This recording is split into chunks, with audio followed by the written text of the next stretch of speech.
అందరికీ వందనాలండి. స్వచ్ఛమైన వాతావరణంలో మనం ఉన్నాము. మరి దేవునికి మహిమ కలుగును గాక. ఆమేన్. ఆనాడు ఆ దేశమందు ఇస్సాకు విత్తనం వేసినప్పుడు నూరంతల ఫలము దేవుడు దయచేశాడు.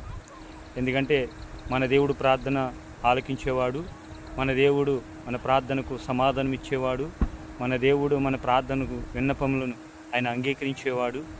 ఎందుకంటే నీ యొక్క ప్రార్థన విన్నపములు ఎప్పుడైతే దేవుని సన్నిధానంలో మనము మరి తెలియజేస్తామండి, మరి దేవుని యొక్క మహాకృపను బట్టి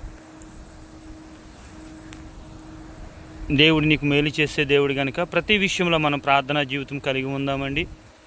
మన ప్రార్థన యందు ఆయన దృష్టిని నిలిపించున్నాడు కనుక మరి ప్రార్థన అనే ఆయుధం మనం పట్టుకుని ముందుకు వెళ్ళినప్పుడు మన జీవితాలకు దేవుడు ఒక ఉన్నతమైన మరి మార్గాన్ని దేవుడు దయచేస్తాడండి. అందరికీ వందనాలు.